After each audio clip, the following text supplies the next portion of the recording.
Hey everybody, I wanted to do a little bit of a, it's not so much of a throwback, but it's sort of a return to doing some historicals on the channel.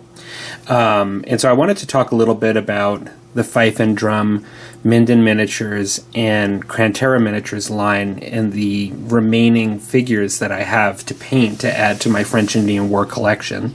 I'm also going to talk a little bit about Sharp's practice today. And I wanted to just mention really quick that we do have a Musty Wargamers show tonight over here on my channel. Same time as usual. I mean, that's 8 Mountain Time, but you can, if you're subscribed, you can see when that is in your time zone, and it'll tell you how long. That's 8 p.m. here. And I think beyond that, right now, as many of you know, for the last year, I've been painting almost exclusively fantasy miniatures. I did do some World War II last winter. And by the way, on the Musty Show tonight, we are talking about the new edition for Bolt Action as one of the topics, as well as tabletop simulators online, and the implications and how they work and what they are. Talking a little bit about those, particularly in reference to Warhammer Fantasy. So I also have been sick, so I apologize if I sound a little scratchy today, but I got a really bad bout of either the flu or COVID. I don't really know which one it was, but it was something viral, and I was laid down for almost 2 weeks. Not quite yet 2 weeks, but almost. It was pretty close to after our last show that I started getting sick. And so I've been painting up, finishing some Orcs and Goblins stuff, but I'm not going to show it today on the channel. I'll be finishing up some of them tonight on our show. What I wanted to talk about today, first was miniatures, and then a little bit about Waffle, about Sharp's practice for the French Indian Wars, and why I want to return to that. I've had a desire to return to it. And even just French Indian War gaming on the channel. So, perhaps I'll start with that. I am really enjoying playing Warhammer Fantasy. Like, I really do enjoy both the hobbying, painting, and the gaming aspect of it. Much more so than when I played other games within the Games Workshop arena. I would say that the fantasy and the big blocks of troops and the rank and flank style gaming is much more of a head scratcher, or it I guess that's a negative connotation, but it's a thinking game for me, both in the list building and how you approach the game as compared to some of the more typical skirmish style games. I've found this one to be just a little bit more fun in the generalship, the way you have to be a general in the game. And why I say that is that of the other games that I like, another game that really makes me think, has a very nice command and control aspect to it, where you feel as if your leaders on the table are almost losing control of their men, or you need to keep them in control, or the leadership of those officers has an impact on your success in the game, and that things don't just do what you want them to do, and they don't show up on the field the way you want them to show up, and there's all these other aspects to the battle. Sharp's practice has that for me, much more so than Musket and Tomahawks. As many of you, those of you that are still around and watching my channel from when I actually played Musket and Tomahawks in the beginning, will remember that first edition of Musket and Tomahawks was really one of my favorite, if not my favorite game. I still think it's an amazing skirmish game and so much fun. Very much a great narrative game of fun, throw your models on the table, and just there's tremendous amounts of bloodshed and fun pardon me, in a war game. Gosh, I'm not sure if I'm going to have to edit that out. This might have been a mistake. Anyway, I find bolt action to some degree has a similar flavor for me of fun and just always having a good game, a little story being, told, and like great skirmish. Granted, there are tanks and other components, but the thing about Sharp's practice is you really feel the weight of shock, which is a currency in the game, on your troops. Like, really, in a lot of ways, killing models isn't. You'd think it'd be the ultimate goal, but really, in a lot of ways, from what I remember, when you're having units firing muskets at each other, it's really the retreat, causing the retreat, that and the development of shock. And bolt action has pin markers, and so it has a similar currency in that way. But I had found in Sharp practice the weight of shock to be incredible in the way the game works, and also, of course, just the big men is the way they refer to it in the Two Fat Lardies games, and how they can actually maneuver and command their troops. The way that the game feels, even though it's very different than Warhammer Fantasy, it is a different game altogether. It has some similarities in the way it's appealing for me. And so I also, switching gears a little bit, find the French Indian Wars to be a really comfortable area to game and model in and hobby in. Probably more so to model and hobby in, and then to finally, the culmination of that is the game, whether it be against an opponent or a solo game.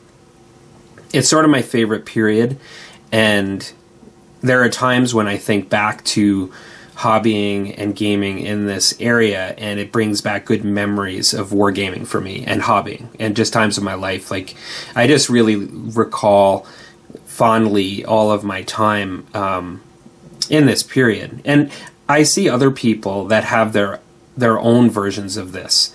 It's not like any one period or game has a monopoly on this. Everybody has their own thing they really like. But for me, now that I've been gone from it for a while, I'm getting almost like mini nostalgic for gaming in this period and painting and incorporating that back into my life.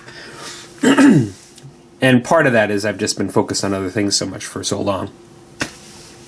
I've always known that these were lifelong collections for me, that they're not just a phase that if I stop playing a game, I'm going to sell off an army, that these are, more than that, more so than probably any other miniatures that I own, including, believe it or not, my Beastmen for Warhammer. As much as I love those, that's like my main army. These are sort of my lifelong collection, I would say. So that's my little sort of waffle of what I'm up to and what I'm returning to a little bit, incorporating in the channel.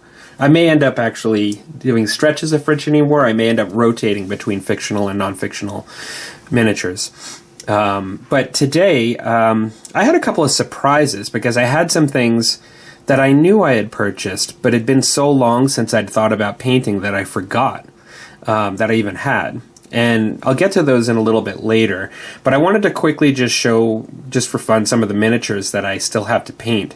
Now, these are sort of all within a particular line of miniatures that I have, but for these ones here, I have more. I just didn't want to throw so much on the table. So my next thing that I think I'm going to do is I'm going to do some French grenadiers. And you may wonder why they have a tricorn. And weirdly enough, French Indian Wars is one of those periods where significant changes happen in the North America content to the uniforms just within 6 years, 5 or 6 years, between the time that the conflict started within the 7-year war period and then into the American War of Independence. During that time, the French Grenadiers went from starting out just wearing a typical tricorn hat to then adopting your typical, I believe it's the bearskin hat, and which you oftentimes see with grenadiers. And I don't claim to be a uniform expert or anything like that. This is just sort of what I've picked up over time when I've researched for painting. Now, for all intensive purposes, the uniform for these guys is going to be exactly the same as my other French regulars. The only real difference, I mean, there might be some slight uniform model differences, like, you know, with the sword maybe, or something like that, but they have a mustache. And so oftentimes, you know, like different units, like I know I'm thinking of the Hussars, but these guys, I don't know if the French Grenadiers typically, as a group, always had a mustache, but it might be a little bit of a reflection of being a bit older and more seasoned, and that's why they gave them mustaches. But these particular miniatures are all the same. I've never really minded that because they're sculpted so well. Speaking of which, I'm going to give just a shout out to the memory of Richard Ansell. These are, I should mention, are Minden miniatures. The miniatures on the table here that I'm showing today are either Minden, Fife and Drum, all of which are marketed by the same website, Fife and Drum, the website. Minden being primarily the 7-year war period, which I oftentimes have used because the chronological time period matches up with the French Indian War. Some of them are American War of Independence, but like Native Americans that I have really wouldn't have changed, you know, during that time. There are some examples, even with, let's say, civilians and militia, where I will use the same models for both periods because they would have relatively been the same. Maybe there's an occasional, what is it, a bicorn, where like it's a cocked hat, you know, where they just have the rolling up of on the one side that was adopted later more for American War of Independence. But in any case, I love the sculpting and the detail on these, and for any of you that are new to my channel that are interested in this period, I have a fairly lengthy playlist of French Indian War gaming and modeling and hobbying where I praise these miniatures up and down and show the detail. So I won't continue to do that because I've been there, done that so many times. So I'm thinking that I'm going to do a unit of 20 of these next, and that I do believe I have an officer figure and perhaps a standard bearer. I have to see with them what I have. And so that's that. Now, I have an equal amount of British Grenadiers. Now, if you can see, they have the kind of more ornate style hat. And they did move to a bearskin hat during the American War of Independence, and I have some of those miniatures. And I really like the bearskin hats, and that's kind of why I got them when I first got into the game, and I wasn't really being extremely period anal retentive. But I always kind of wanted like a proper large unit, because I think I only have maybe 8 or 10 of those ones. So I have I believe 20 of these in that area to paint up, and with a full command as well. And so I'm going to paint some of these as well. I don't know what I'm going to do after the French Grenadiers, because I'm going to show you I have a lot of other miniatures to paint. The reason I'm doing the French Grenadiers is I simply looked at my collections and I looked at who's needing another unit to keep them kind of equal. And so the French are up next. Something that I'll show here, I'm not going to take these ones out of the bag, but these are militia. They're ones that I already have, and they're the Fife and Drum line of miniatures. And so I have some militia from this period already, but the thing is I got them for musket and tomahawks, and I got an officer and a small number of them, but I don't really have enough for what I would like maybe to have any resemblance of a unit in, let's say, sharp practice. And so that's kind of why I've gotten some of those to supplement. And so I could paint those at one point. One of my favorite acquisitions that I want to paint are some provincial regulars. I don't have any of these. I've always painted just British or French or First Nations Native. These are essentially Americans, you know. Now, I have about 26 of them with some command, like an officer and I think a standard bearer.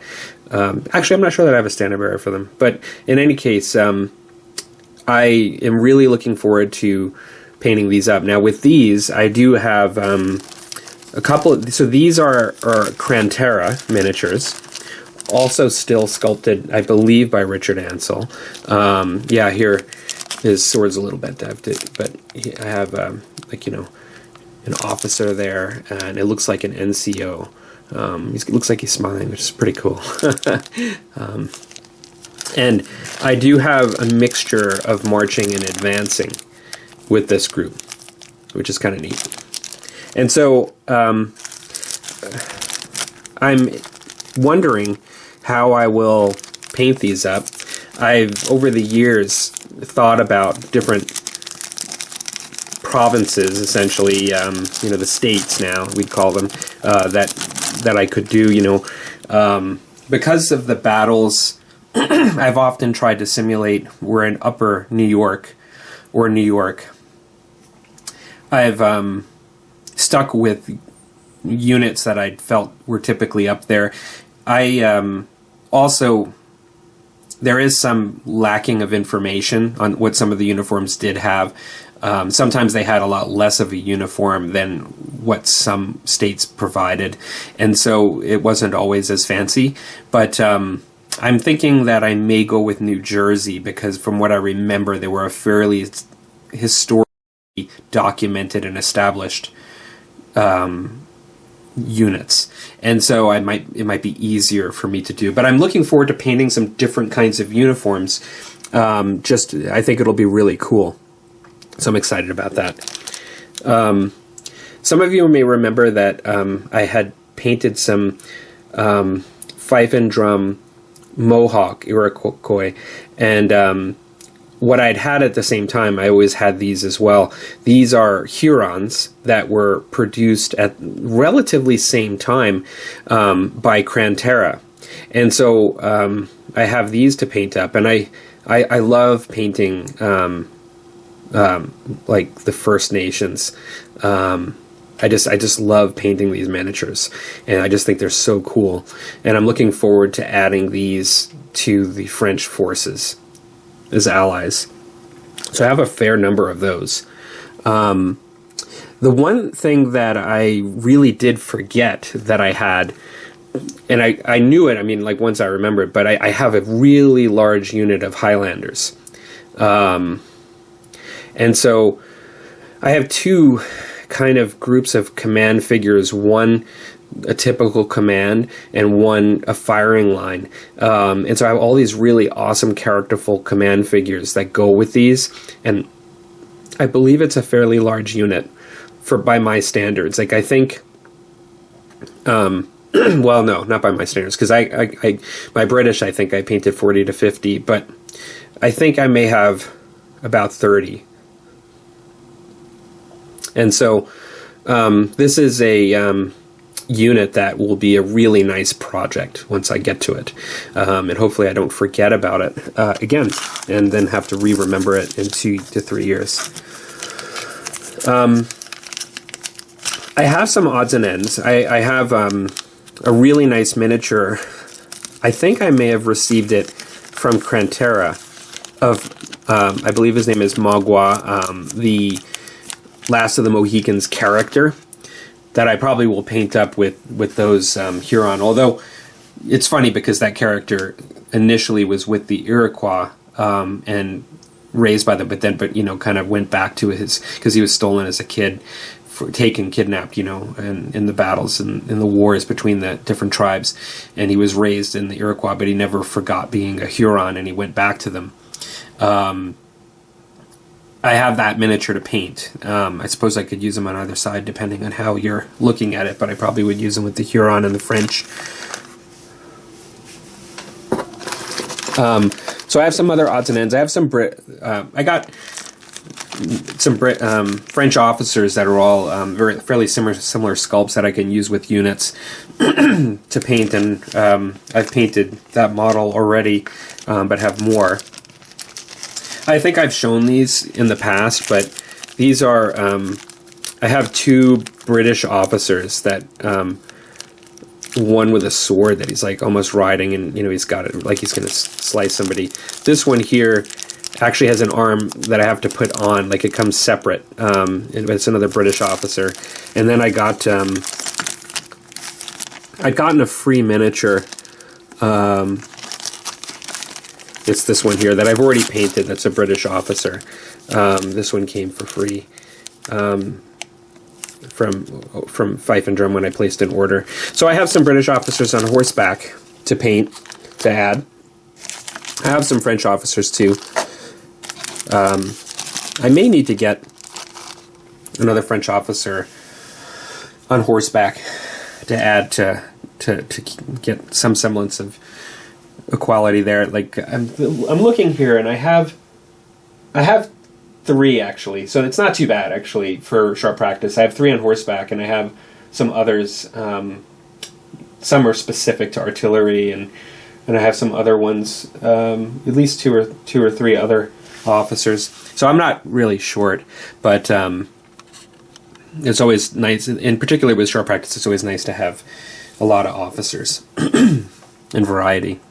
So that's my chinwag. If there are any of you that actually are still around that are interested in the French Indian Wars that are on the channel and subscribed, maybe you'll be happy to know that I'm going to be adding some info. And if you are also painting up any of the horse and musket era periods, and I'm interested in what you're doing as well. And if you got anybody's around and they want to join in the chat tonight, please do. And otherwise, I hope you guys are doing well, and take care.